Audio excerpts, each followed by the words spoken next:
You're very welcome to the next episode in our Work From Anywhere series. Today we're going to be speaking around diversity and inclusion. So many different angles to speak to when it comes to work from anywhere on this vitally important topic. And today we're going to be speaking with Lorraine Charles, Tariq Kalusi and Claire Kumar. Very grateful to have them all on board today. In 2 weeks' time, we're going to be speaking to Simon Rogers of Talent Mobility Search and two leaders in the global mobility industry. We'll be trying to put a path forward of the future of work from anywhere, remote work for global mobility leaders. So tune in 2 weeks' time. For now, enjoy episode 14. Hello everyone, you are very welcome to our Work From Anywhere series today.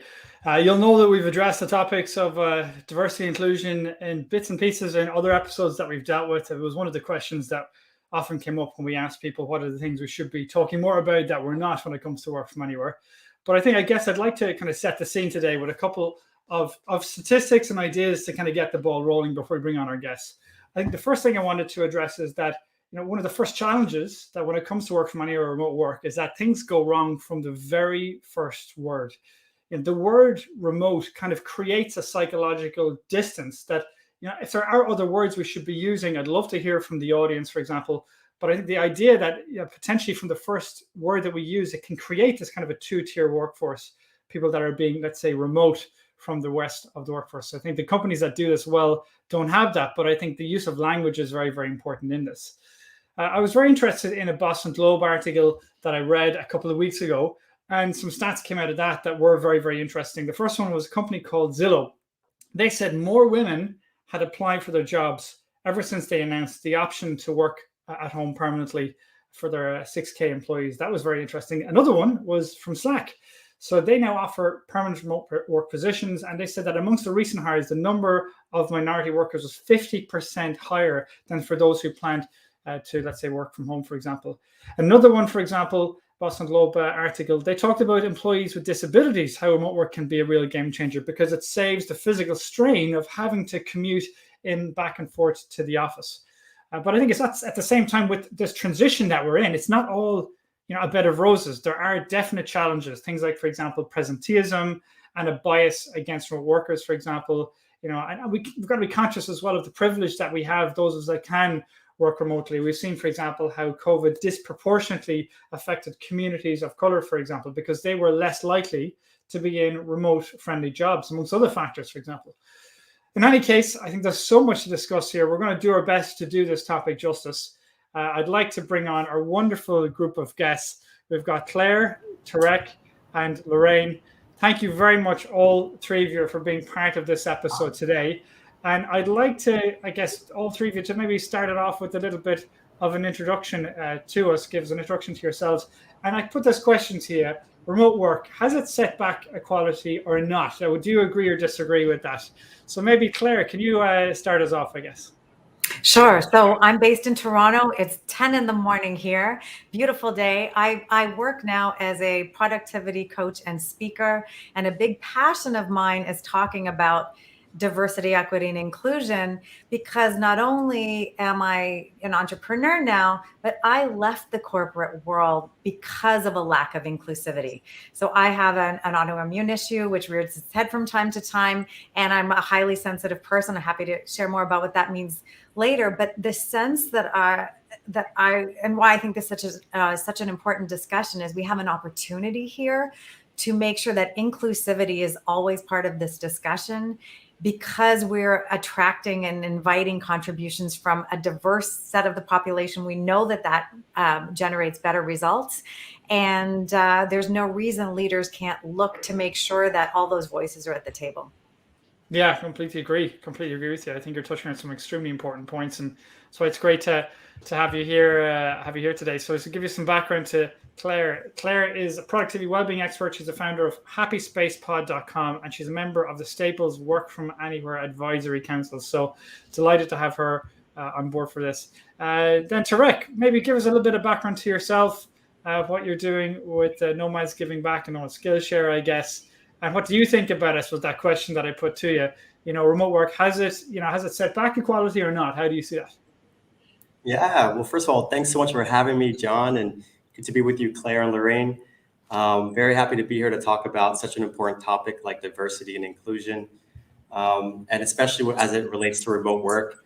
I actually began my career 2 decades ago and started out in consulting, where a lot of it was remote based. And then even when I was living in New York City about a decade ago, for 4 years, I was working remotely. Then I began this sort of journey around the world where I didn't realize it at the time, but I became a nomad, and just working from wherever I was living at the time.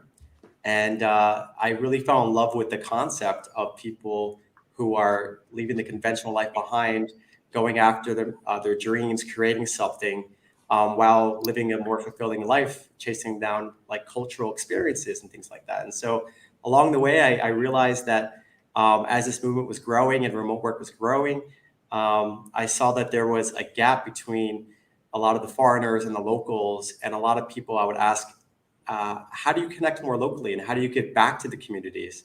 And most of the time they would say, I don't know, but if you figure it out, let me know. And that was the birth of Nomads Giving Back, which is really to inspire global citizens, anyone really, to connect locally and give back to the communities.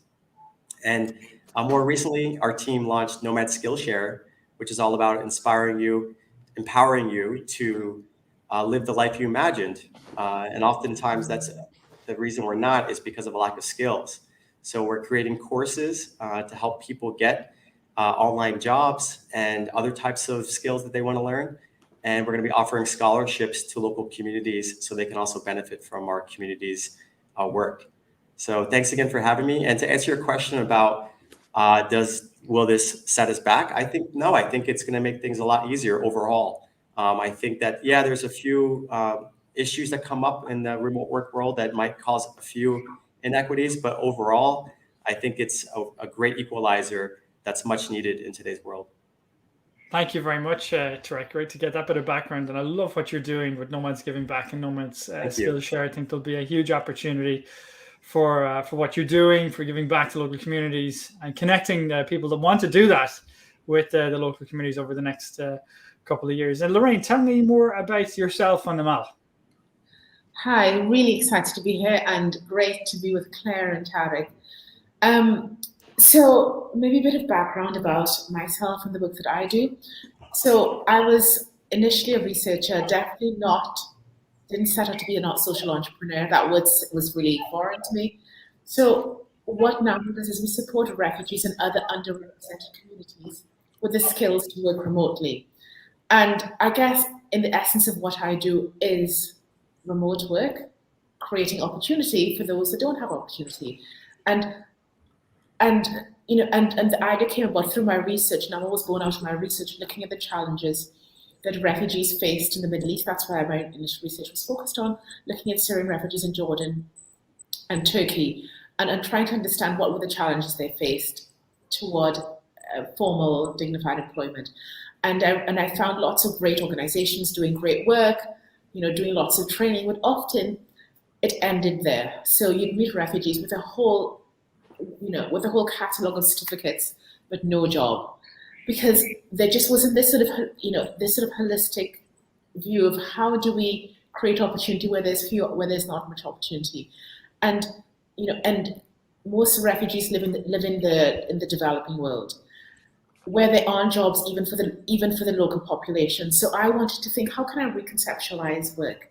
And this is back in 2016 when there were some of us working remotely. I was at the time, but not many people were.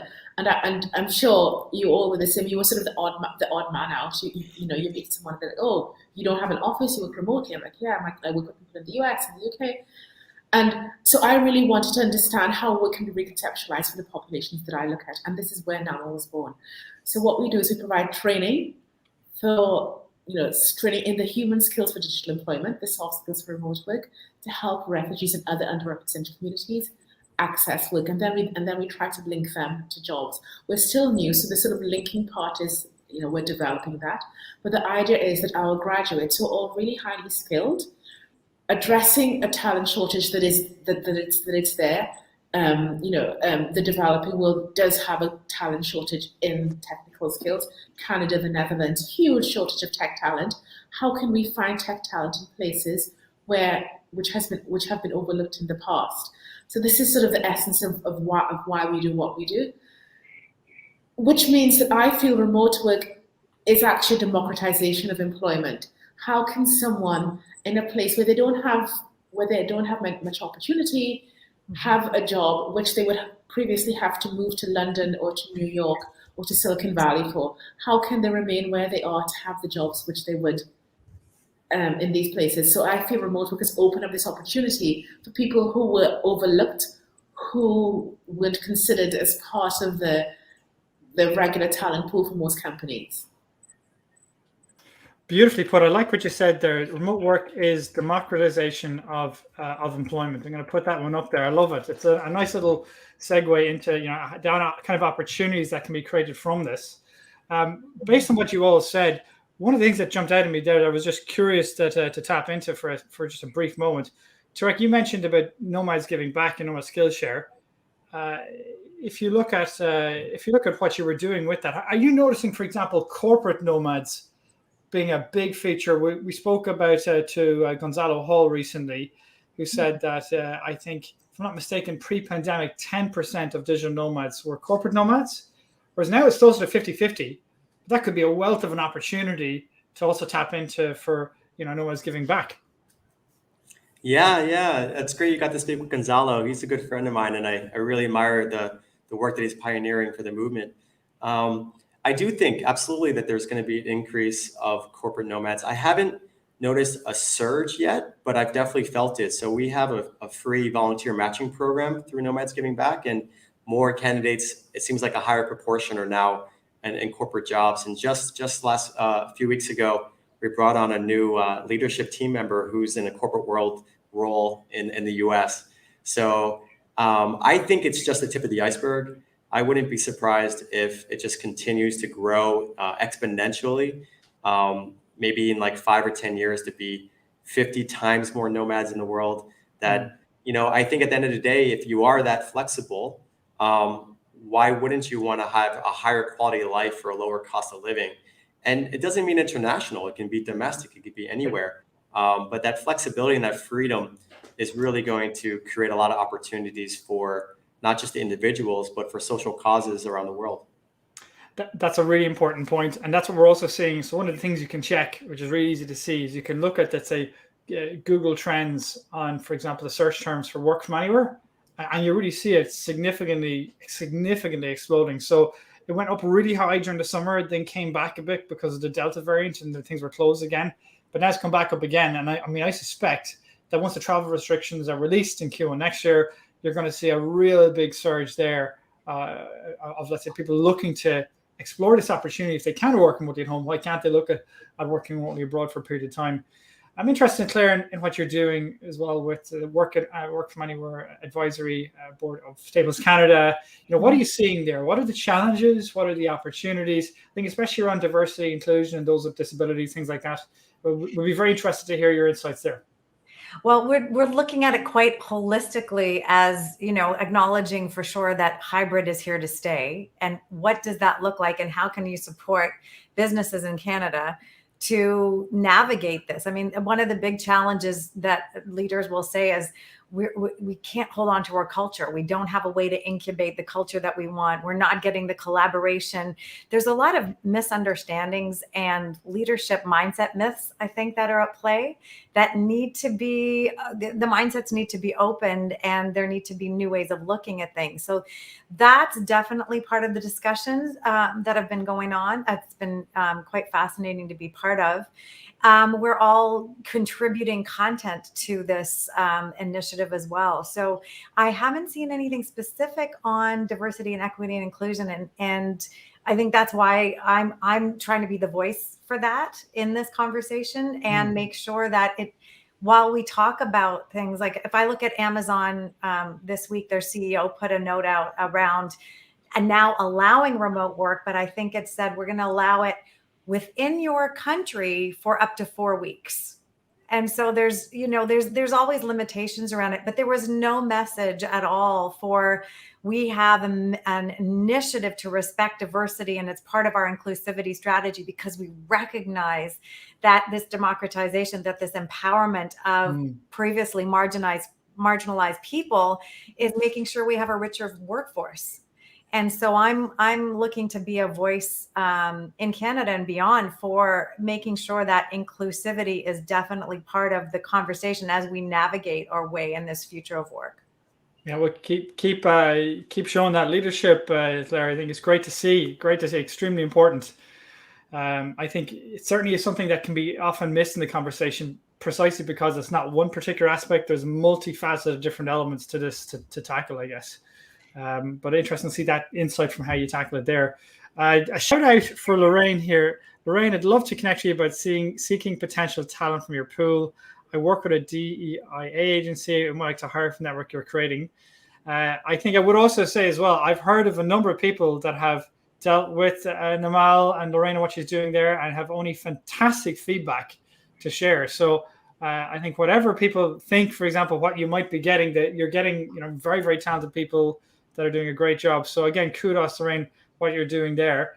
While I'm on the topic, I thought that was a very interesting one. GitLab, first of all, well done. Kudos to GitLab. They've got their IPO today. I saw Darren Murphy and I think it was the New York Stock Exchange. Speaking of GitLab, I was very impressed. I love the initiative that they had recently where they're basically providing support for team members who are mistreated in their country.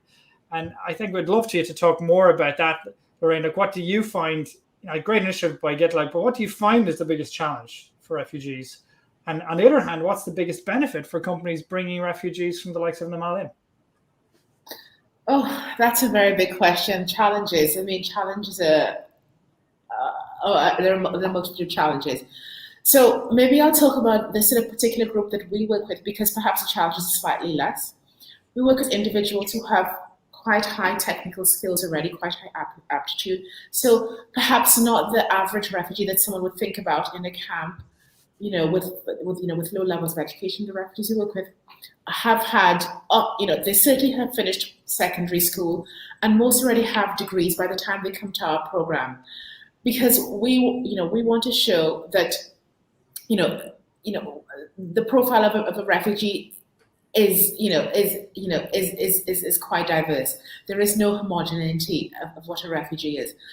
So certainly for the ones that we work with, and considering that there are a lot fewer challenges for them than they are for many, things like internet connectivity.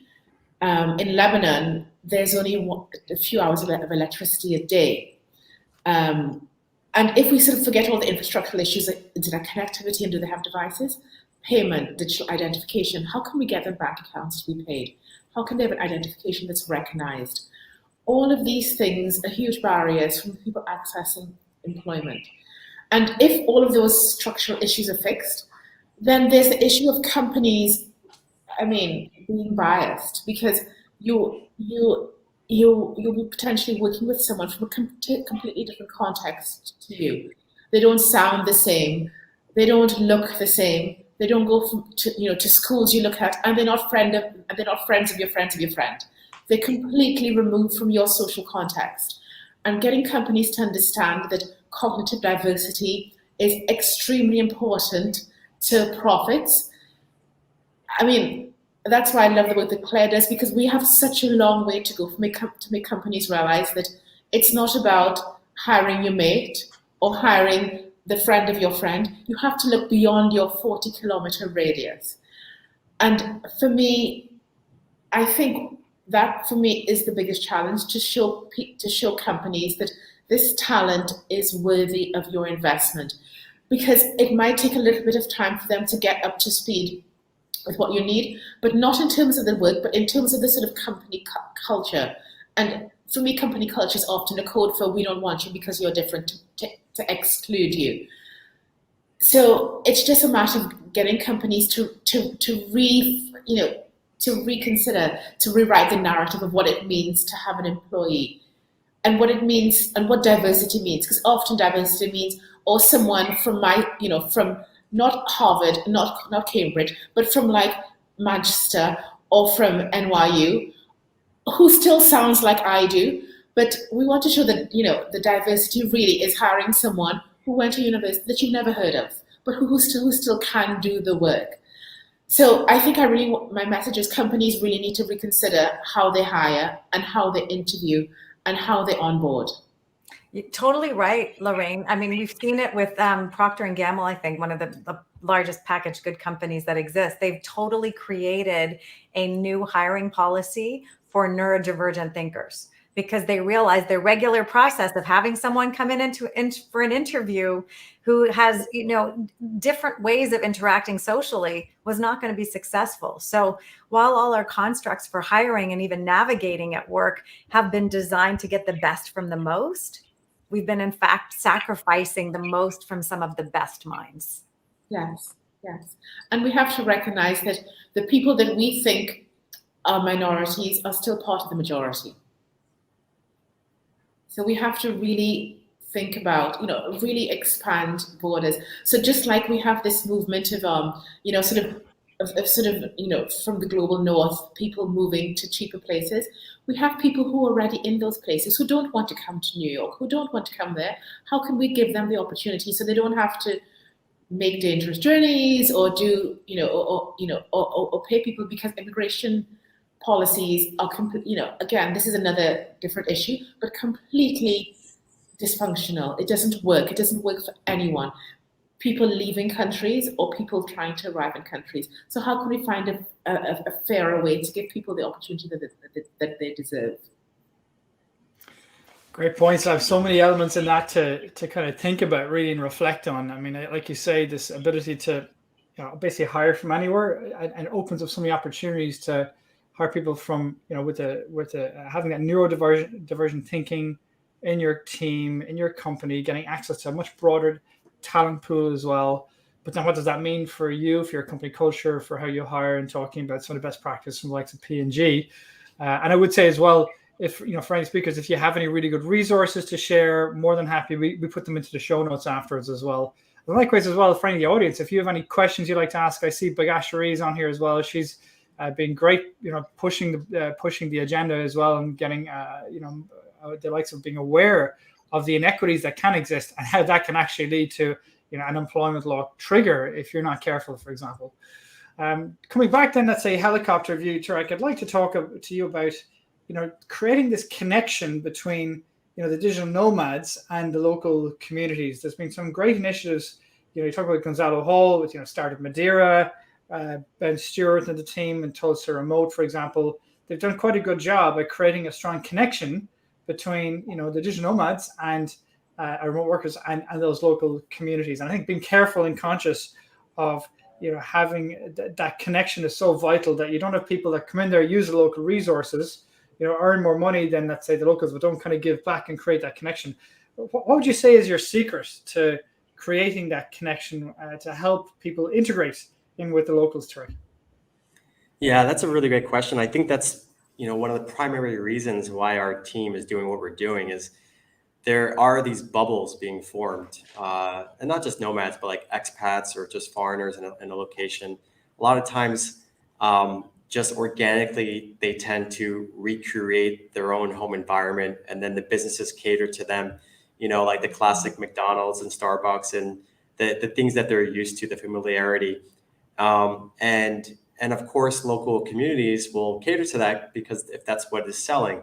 So I would sum it up to like three ways. I think that it's important for us as foreigners and local communities to try to learn the language as much as possible. That's not always possible, but to at least try a little bit, if not more. And I have some friends that are great about learning languages, and they really know how to integrate more that way. Secondly, I'd say culture. To try to respect and appreciate the local culture. So I think it's important to, try the local restaurants and do the cultural activities, because that's where at least some connection can happen.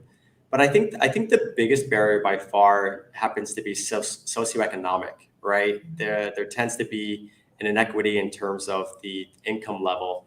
So what we try to do is encourage businesses, and including ourselves, to create some policies that make it more easier for locals to participate. So when we organized a cultural impact trip a few weeks ago, we reduced the price drastically for locals.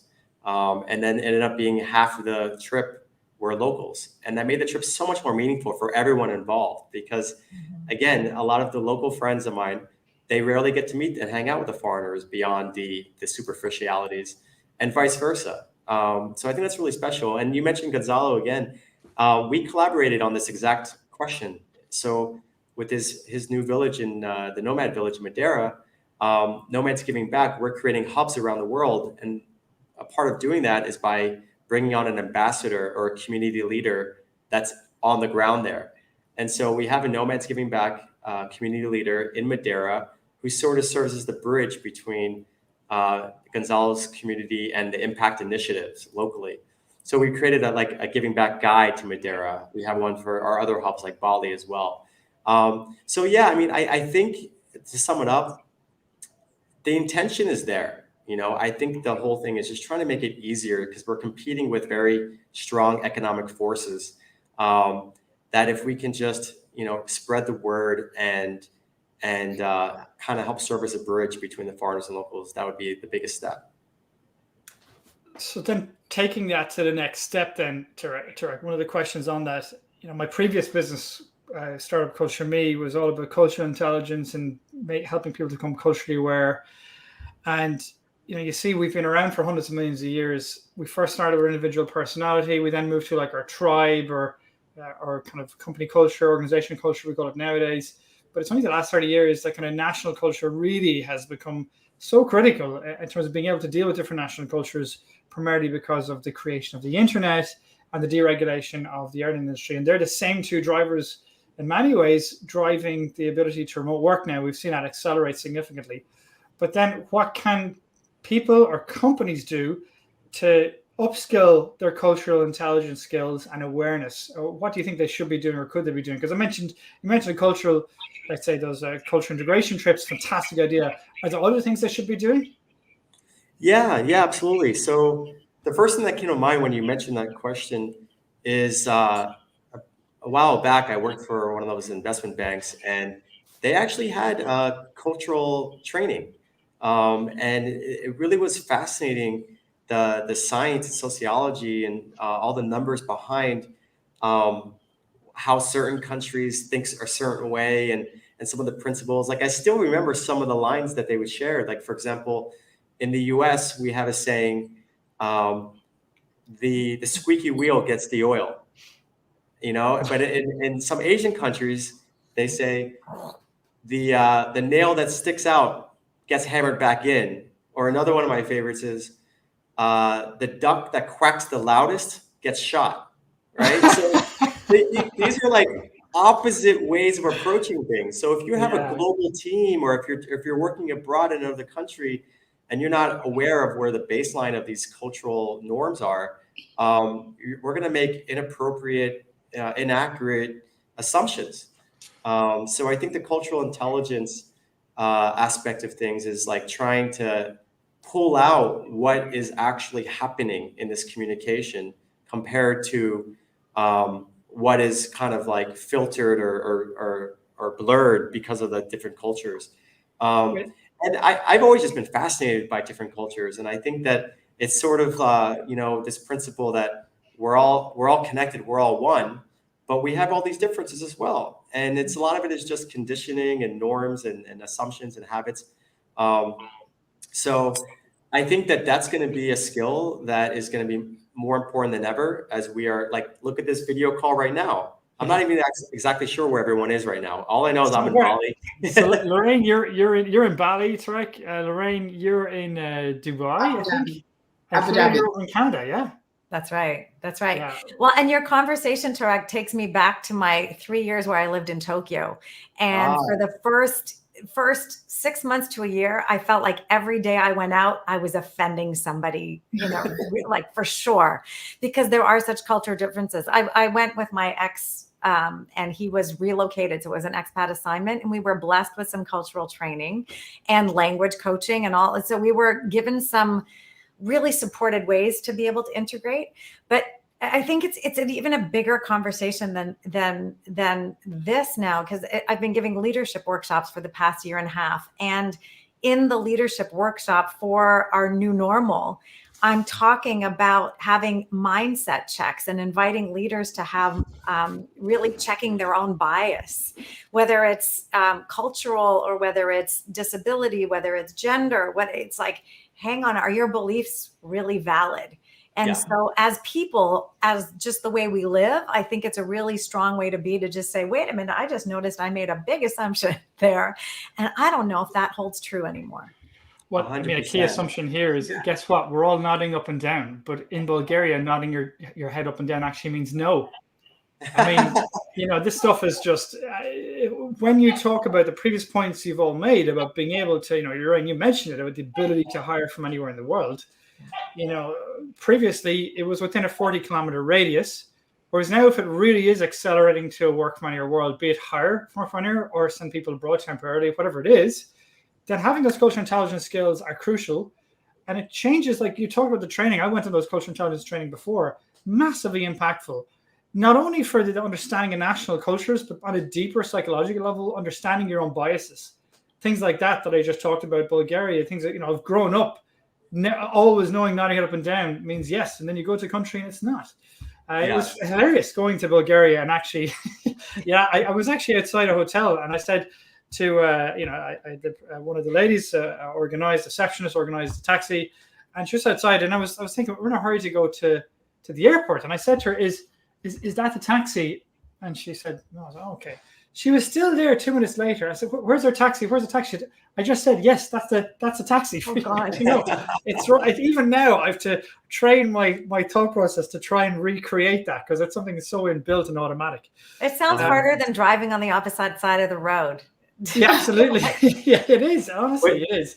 I think coming back to then tying it into the broader conversation, then, Lorraine, on, you know, diversity and inclusion, we've all seen the incredible importance of Black Lives Matter and opening our eyes to so many different biases some of us weren't even aware of, and privileges being aware of in the last 2 years. Can you talk to me about how you see that, you know, the struggle for equality of opportunity, no matter your skin color, and how you see this, you know, work from anywhere movement, how that's going to play out? You know, will people of color be disadvantaged, like they have been a little bit with COVID and the cases being in, let's say, less remote work friendly jobs, or do you think it'll ultimately be an accelerator towards a more equal world longer term? Well, I hope it's the latter. I hope that this creates more opportunity. You know, to be honest, I sort of think the big divide will be based on access to education, access to skills, because all of this requires technology, requires digital skills, and the digital skills gap is actually increasing. And this is what's worrying, and not just between the global north and the global south, within the global north. Because when COVID happened, you know, we heard in the US that lots of children weren't able to access education because they had no devices at home. The digital divide is growing. So I'm beginning to fear that what we will see is those who have the ability and the skills, education to access this space, and I think this space is still elite, even with people who, like, I work with all refugees, but they're still the top. There are a lot of refugees that don't have these skills. There are a lot of people in the global north who don't have these skills. And until we find a way to close that gap, it's going to be very difficult for there to be real, equal opportunity. So, it might come a time where opportunity isn't going to be based on where you live, or what color your skin is, or what accent you have, or where you went to university. Well, it will be based on whether you went to university or not, but it will be based on what kind of education did you have. And we talk about, needing people to have the skills to do these jobs. Until we fix the K-12 education system, fixing the pipeline of people coming into the workforce, giving them the skills which they need. So it shouldn't just be, our children who go to good schools who have the skills to navigate this space, or the children, who get scholarships, or who are lucky to go to a school where they focus on technology, or or they have accessed it, it should be everyone, all children having this. So I think recently I heard that, access to the internet and sort of devices is becoming a human right, because without it, you cannot have equal access to employment. So I think I'm afraid that that's where the gap is going to be. We see that, we see it in Canada as far as even internet accessibility in rural locations, right? It's a big country to get access out there. And you're right, it's a fundamental foundation piece for then to lift everyone into that opportunity. Yes, and I mean, we have to find a way to address it, because it is, COVID proved that it is getting worse. So watching out for that digital divide, I think, is just incredibly important. I'd like to then look at another different angle on diversity inclusion. Claire, can you talk to me about the perspective of women and how they've experienced the shift to remote work?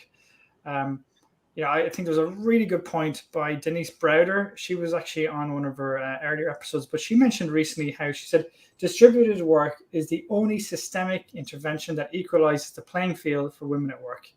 What do you think? And by the way, Lorraine or Shrek, you guys feel free to jump in here on that. But we're all sort of nodding on that one. I mean, I left the corporate world because of an inability to work remotely when I had small children, because the construct was exhausting, traveling 20 minutes west to put my kids in daycare and then coming home and then getting into a 1-hour commute downtown. It didn't add up. And this ability to work from home all of a sudden took that out of the equation. And I had energy not only to run the household, to support my children, to take better care of myself, to nurture my adult relationship. There was just so much lost time. And since so much work falls on the shoulders of women, still the emotional labor, the unspoken workload of booking doctor's appointments and booking camps and all of these things that I slowly trained my ex to do before I left, just so you know, so things wouldn't fall apart. I view it as a game changer. We know that I think mothers were receiving 40% more of the questions for kids about homework while they were supporting their kids in school and doing their work.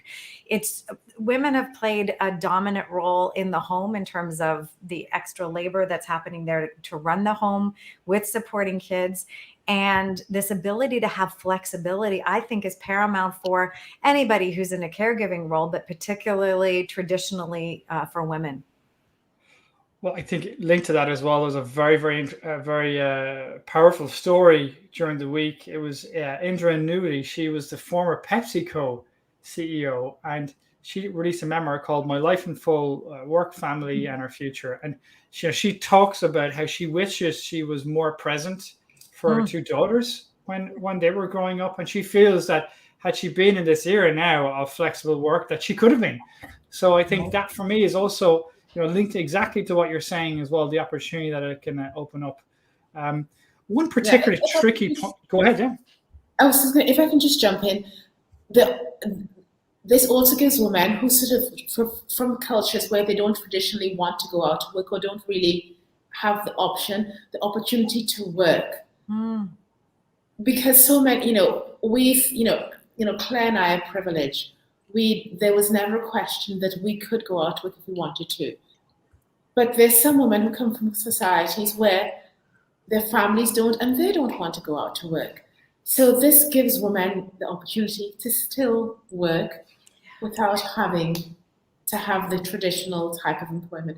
It just opens up so many opportunities for so many women in the world. Well, that's a very, very vitally important one to reflect on, because I remember talking to, I think it's Bagash Sharif, talking to me, kind of helping me see that different perspective, that in certain cultures, she was talking about that how, there's this clash between remote. There's some cultures that the husband is expected to go out and to work, and not having to be able to have that, women to be able to have that access, exactly like you say. So I think it comes back to the earlier point you mentioned as well, Tarek, the cultural intelligence, being aware of that.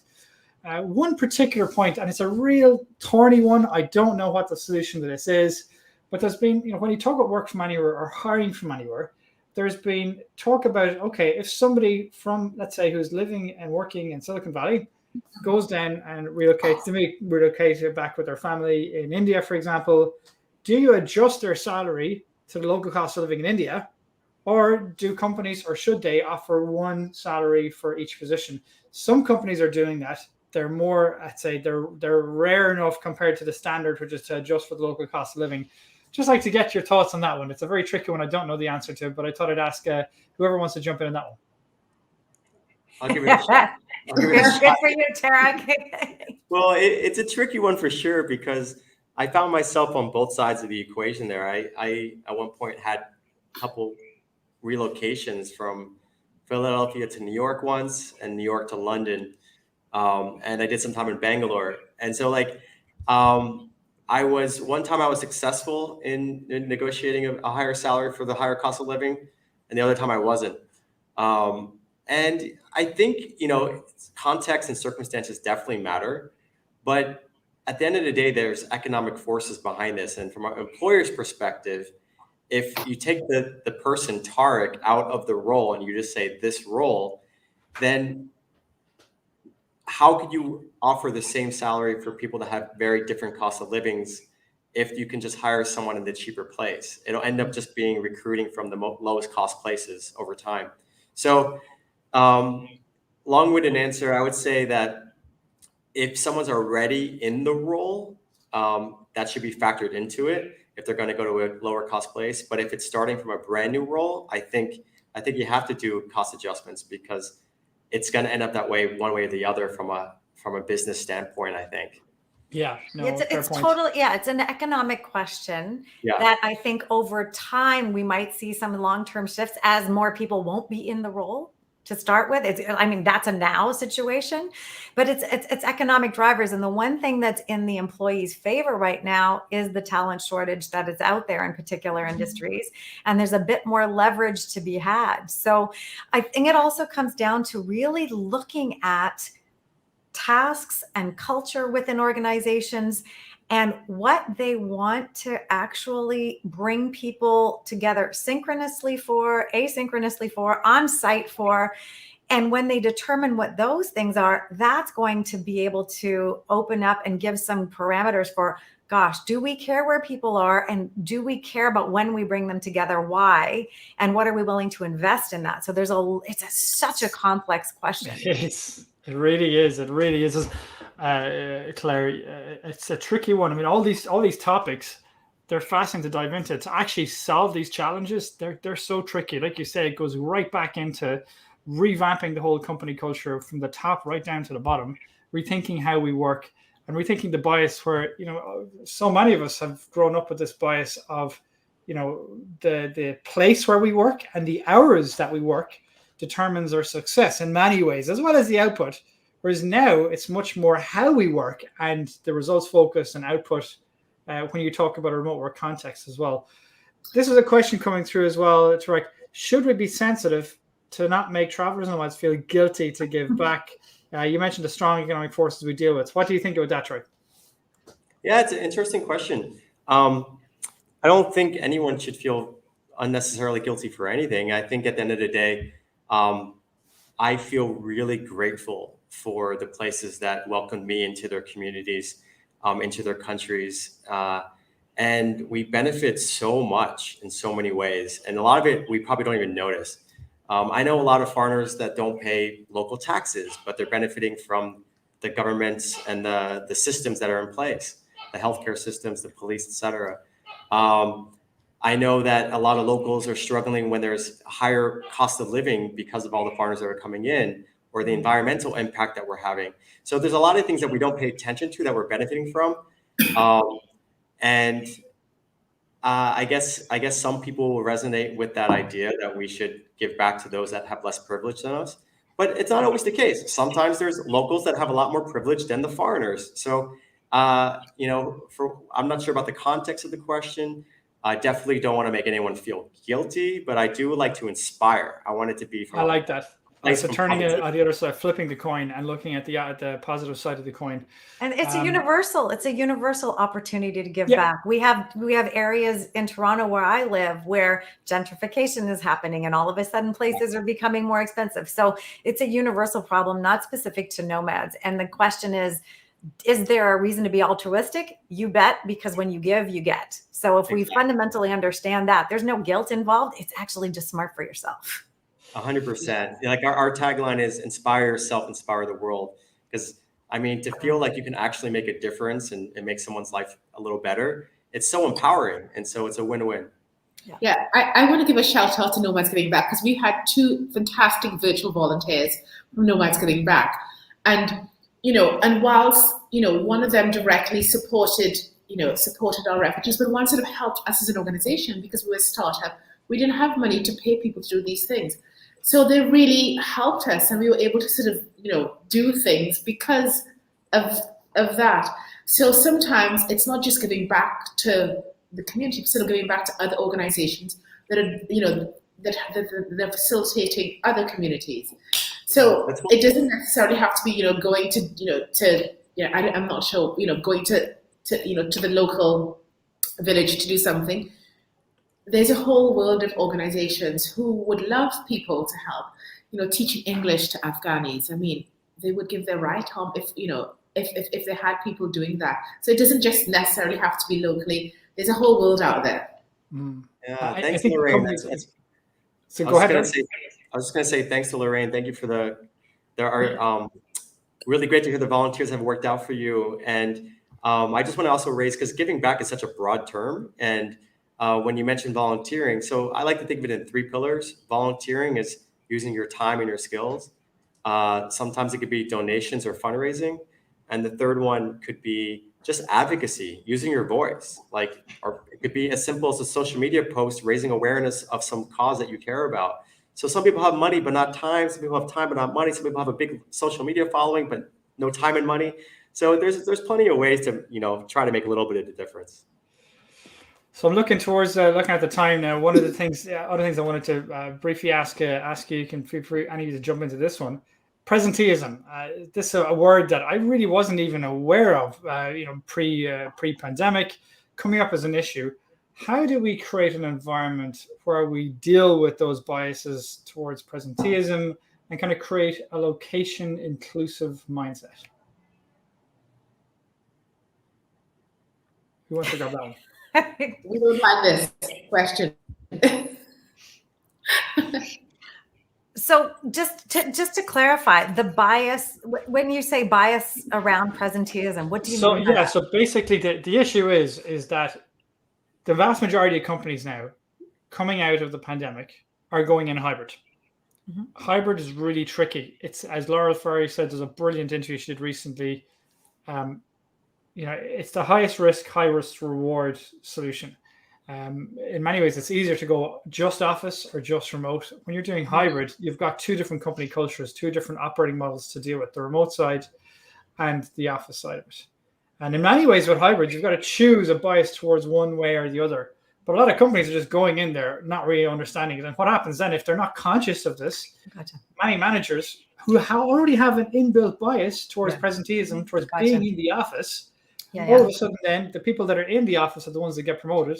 And all of a sudden now we've got, for example, looking at, the minorities, or for example, women or people like that are more inclined to be working remotely at home. Now we're creating a huge challenge from our diversity and inclusion perspective, because those people are the ones that are going to be biased against, on top of the other biases that they're dealing with. They're dealing with now presenteeism loaded on top of it. And so I think that's a really tricky one. The only thing I can think of to add to the discussion is it goes back to really figuring out, where's your bias in hybrid? Is it bias towards the office, or is it bias towards remote? But then building up your company culture, your training, your communications tool stack, everything around that particular focus. And my suspicion is there's going to be a lot of companies that are going in hybrid, not understanding what that actually means. And this is going to lead to a big issue for presenteeism, which is going to cause a challenge from, let's say, diversity and inclusion perspective in a year or 2 years' time. So now that you've said that, I'm like, yes, all in on the answer here. So what you don't see in my title there is highly sensitive executive coach, but my expertise is productivity. And so when I look at this from a leadership perspective, you're right. Number one is checking the bias, right? So checking the bias for butts in seats being meaningful and that people are doing work.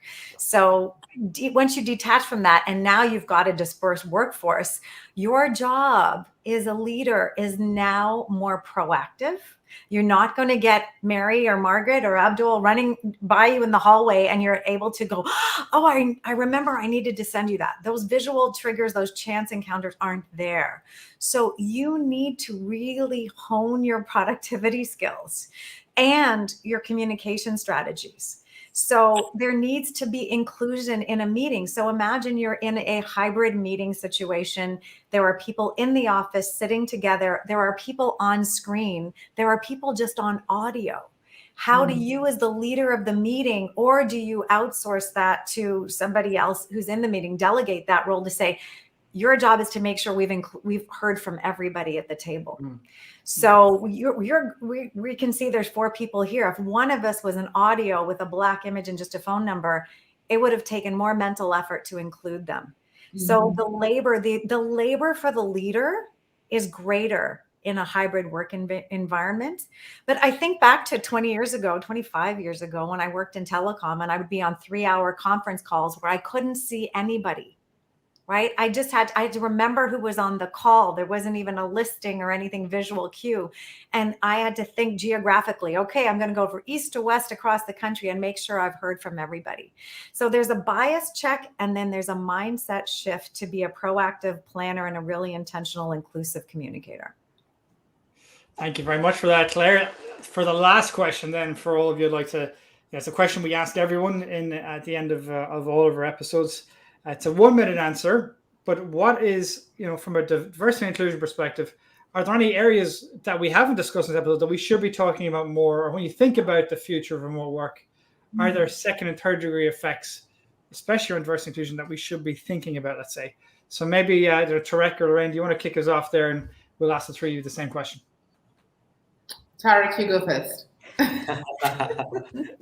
Actually, I love when I ever cross paths with Lorraine, because the fact that she's really focusing on the refugees, I think something that's really important. And I in the category of refugees, but also just the more marginalized people, how do we activate them and empower them to give them more opportunity, especially now that remote work is available and more present. There's just so much opportunity for win-win scenarios. It's not just that like a charity thing. It's actually creating value for organizations as well. So I think there should be more attention on that. And Lorraine, I'm so proud of you. Just keep inspiring us with the great work you're doing. Oh, thank you guys. Thank you, Tarek. I mean, I was going to say I love crossing paths with Tarek, because a lot of part of what I do, we always have volunteers as part of our programs, and and often the university students, and I think I was also inspired when I sort of started this volunteer thing by Nobody's Coming Back. I thought, okay, I need talent. I want people who are dedicated. And I thought, okay, who would want to give? And I live near to New York University, Abu Dhabi. Brilliant students, really impact focused. So a lot of my, they love working with us. So again, inspired by you, Tarek, because I recognize that there are people who want to give. They want the experience. They want the direct experience working with the people we work with. So, I'm a believer that that volunteering adds a lot to your life. So shout out right back to you, Tarek. Completely agree. And what do you think then, Claire? I based on that question as well. Anything else we should be talking about that we haven't been talking about? Well, I'm feeling like I need to bump into these 2 more, for sure. But I think what I'd like to leave people who are listening thinking about, and if you know someone who's sort of resistant to this idea of embracing remote work, is that in the spirit of inclusivity, we need to be looking for how to remove barriers for people to make their biggest contributions. So I really believe my whole raison d'etre is that everybody deserves a fulfilling life. And to have a fulfilling life, you need to be able to continually be able to give. And the more people we can invite by removing barriers, the greater contributions we can have and the happier the world could be. I couldn't have thought of a better way to finish it off. The more people we can invite, the more into this discussion, the more we can, remove barriers. And I'd like to think this discussion today certainly opened my eyes to a lot of different barriers that maybe don't get discussed too often. But I think, keep doing everything that all three of you are doing. You're showing great leadership in this space. And I'm so grateful for the three of you for taking the time to come on board and to share your thoughts. And I'd also like to thank any of the audience as well who were got involved in the questions that you asked. Really appreciate it. And I guess for now, thank you very much, all of you. And I guess we'll be seeing all the audience and the rest of you in the next episode in 2 weeks' time. Thank you very much. Thanks, John. Thanks, Claire. Thank you. Thanks, everyone.